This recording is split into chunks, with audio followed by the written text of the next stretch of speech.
Good morning. একটা নতুন ব্লগে তোমাদের স্বাগত। আশা করি তোমরা সবাই খুব ভালো আছো, সুস্থ আছো। আমরাও ভালো আছি, ভীষণ ভীষণ ভালো আছি। তো সকালবেলা আজকে একটু ফুল তুলতে গিয়েছিলাম, এই এখন ফুল তুলে নিয়ে আসলাম। আজকে মোটামুটি ফুল পেয়েছি, সাদা, লাল। আর আমার এখন না গাছে খুব একটা অপরাজিতা ফুল ফুটছে না, যদিও অল্প ফুটেছে আর কি। এই 3-4টি আর কি ফুল ফুটেছে, আর এখানে এই জবা ফুল আর সাদা ফুল। তো সকাল থেকেই আকাশটা একটু মেঘলা মেঘলা আকাশ করে রয়েছে। রোদ ওঠেইনি, এখনো পর্যন্ত কোনো রোদ ওঠেনি। তো সেই জন্যই ভাবছি আজকে আবার না, কালকে রাত্রে একটা শাড়ি কেচেছিলাম, সেই শাড়িটা ভাবছিলাম আজকে একটু মার দেবো। তো মনে হচ্ছে আর দেওয়াই হবে না, যদি হালকা রোদ ওঠে তাহলে একটু দেবো। তো পায়েলের বাবা ব্রেকফাস্ট করে বেরিয়েছে আর কি, কাজে বেরিয়েছে। তো আমার এখনো ব্রেকফাস্ট বলতে চা খাওয়া হয়ে গেছে, আর এখনো ব্রেকফাস্ট করিনি। ব্রেকফাস্ট করব, আজকে একটু মুড়ি খাবো ভেবেছি। তো ওই যে মেয়ে উঠে বিছানাপত্রগুলো কমপ্লিট গুছিয়ে এখন গেছে ওই ওই ঘরে, বোধহয় কিছু কাজকর্ম করবে বলে। তো চলো একটা দিন শুরু করলাম। আজকে আর পুজো মঙ্গলবার, আজকে তো নিরামিষ হবে। পুজো এখনো দেওয়া হয়নি, পুজো আজকে একটুখানি বেলায় পুজো দেবো। আগে ভেবেছি রান্নাবান্না সব কমপ্লিট করে নিই, তারপর পুজো দেবো। যেহেতু বাজার হাট হয়নি, বাজার আগেই করেছিল, পটল আনা ছিল আজকে, ওই জন্য এখন পটল কেটে নিয়ে রাখলাম, কেটে ধুয়েই নিলাম একেবারে। আজকে এই পটল পোস্ত আর কি করব, আর একটু ডাল করব। আর এখানে একটু বেগুনও পাতলা পাতলা করে কাটলাম। কালকে না বেশ বেগুনি ওরা খুব ভালো খেয়েছে, সেই জন্য আজকে ভাবলাম একটু বেগুনি করে ফেলি। শেষমেশ জামা কাপড় কালকেই কাচা ছিল, তো হালকা ভেজা ছিল বলে মেলে দিয়েছিলাম। আর হালকা অল্প অল্প একটু রোদ উঠেছিল বলে ভাবলাম কি একটু মার দিয়ে দিই আর কি। তো একটু মার দিলাম, কিন্তু মনে হচ্ছে বৃষ্টি বৃষ্টি হবে। তো এখন দৌড়ে গিয়ে এখন আগে তুলে নিয়ে আসি। তো অবশেষে জামা কাপড় তুলে নিয়ে আসলাম। আর এখন এই শাড়িটা মেলে দিয়েছি, এই শাড়িটাই কেচেছিলাম, একদম ভিজা আছে জানো। এখন কি করবো কে জানে। তো আকাশ ঘন কালো মেঘে ছেয়ে গেল, অল্প অল্প দেখছি এখন বৃষ্টিও পড়ছে।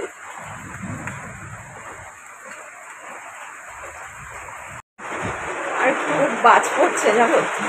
তো এখন অনেকটা বেলা হয়ে গেছে, রান্না করছিলাম, ডাল ভাত হয়ে গেছে আমার ইতিমধ্যে। এখন শুধু পটল পোস্তটাই বাকি আছে, এখন শুধু পটল পোস্তটাই বানাবো, বানালে রান্না আমার কমপ্লিট। তা আজকে একটুখানি একটা কাজে আর কি বেরোনোর কথা, জানি না কখন বেরোতে পারবো। আর বৃষ্টি হচ্ছে, বৃষ্টির মধ্যে কি যাবো বলো তো, কীভাবে কাজ করবো? ভিজে ভিজে কাজ করলেই তো আমার ভয় লাগে।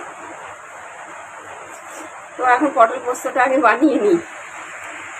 তো মা এখন বেগুনি ভাজছে, আর দুদিন ধরে আমরা খুব বেগুনি খাচ্ছি, জানো তো। মা এত দুর্দান্ত দৌড়ি করছে, না খেলেই নয়।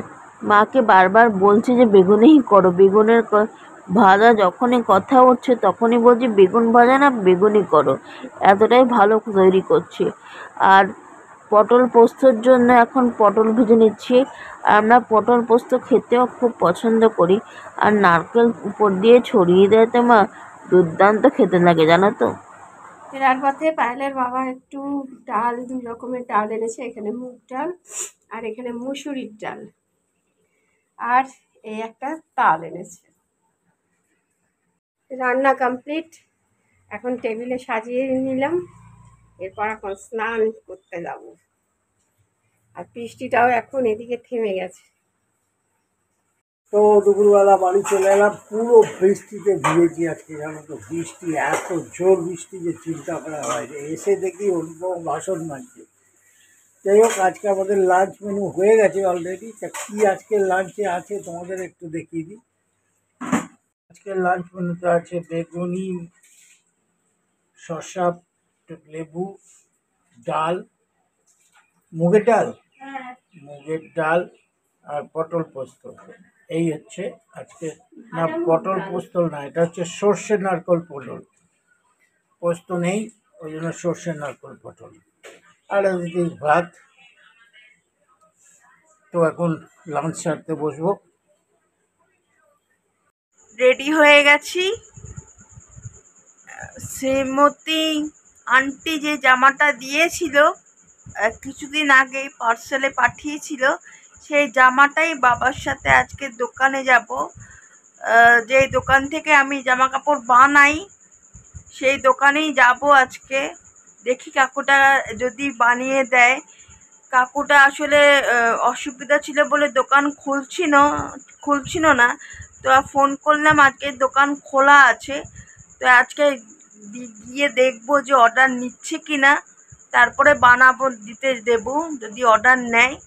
তো এখানে প্যাকেট আছে, বাবাও চলে এসেছে। আর মা আসলে একটা কাজে বেরিয়েছে, একজনের বাড়িতে গেছে, সেই জন্য মা যাচ্ছে না। আমি আর বাবাই এখন ওই দোকানে যাব আর জামাটা দিয়ে আসবো। প্যাকেট এর মধ্যেই রয়েছে। এই কাকুটার দোকান হচ্ছে একেবারে মল্লিক বাজারের মুখেই দোকান। তো কাকুটা আর এখন দোকানটা একটু মানে ওনার মেয়ে অসুস্থ হওয়ার পর থেকে ওনারা দোকানে বসতে পারে না বলে সেই জন্য সেরকম দোকানটা বন্ধই থাকে বেশিরভাগ সময়। এখন ওনারা হাজব্যান্ড ওয়াইফ দোকানটা চালায়। আমি যখন ছোট ছিলাম তখন অনেক কর্মচারীও ছিল। পুজোর সময় 3 মাস আগে থেকে অর্ডার দিতে হতো। তো কাকু আমাকে দেখে খুব খুশি হলো যে তুই এসেছিস, কেমন আছিস, এইসব। তো আমাকে পরিচিত লোকেরা আমাকে দেখলে এই কথাটা জিজ্ঞাসা করে, পায়েল তুই কেমন আছিস, ভালো আছিস তো, এই কথাটা সবাই জিজ্ঞাসা করে। তো কাকু ব্যতিক্রম নয়। তো কেমন আছিস বাবু, এরকম জিজ্ঞাসা করলো। তো এখন মাপ দিচ্ছি। তো আমার তারপরে কাকুর সাথে একটু ডিজাইন নিয়ে কথা হলো, কি ডিজাইন দেব এইসব নিয়ে কথা হলো। হাতা কি হবে, লং হাতা না ছোট হাতা, এইসব ডিজাইন ফিজাইন নিয়ে কথা হলো। তো এখানে দোকানের নাম। তো কাকুটা খুব ভালো বানায় জানো তো। এই কাকুটার কাছ থেকে বছরের পর বছর বানাই। তো এখন মাপ দেওয়া হয়ে গেছে। আর ফেরার সময় হঠাৎ এই দোকানটা বাড়ির পথে এই স্টলটা চোখে পড়লো, নতুন হয়েছে স্টলটাতে। এখানে পকোড়া, মশলা টি, তারপরে মোমো এগুলো পাওয়া যায়। তো রাত্রিবেলা আমরা তো রুটি খাই, মা কি খাবে বলে মার জন্য একটু মোমো নিয়ে গেলাম। মোমো মা ভালোই বাসে, চিকেন মোমো। তো সেই জন্য মোমো 60 টাকা নিল। আর পকোড়া হচ্ছে 100 গ্রাম 50 টাকা। তো এই দোকান। তো রাত্রিবেলা এসে দেখি মা ডিনার বানানো কমপ্লিট করে রেখেছে। তো আজকে ডিনার মেনুতে কি কি রয়েছে তোমাদের এটা দেখিয়ে দিই। আর দোকানটা থেকেই বা কি কিনলাম সেটাই দেখিয়ে দিই একটু। রুটি বানিয়ে রেখেছে মা। আর এখানে আলু ভাজা করেছে। আর এখানে আম কেটেছে। আর দোকান থেকে এই মোমো, চিকেন মোমো কিনে নিয়েছি। আর সাথে এই সস দিয়েছে 2 প্রকারের। আর এখানে মা। ওরা আসলে আজকে জামা বানাতে গেছিল, আর আমি একটু বেরিয়েছিলাম একটা কাজে, ফিরে এসে আবার আমি ডিনার প্রস্তুত করলাম। আজকে বললো আমরা আলু ভাজা খাবো, অনেকদিন পেঁয়াজ আলু ভাজা হয়নি, তো ওই জন্য আজকে পেঁয়াজ আলু ভাজা। আর রুটি তো আছেই, ডেলি আমাদের রুটি হয়।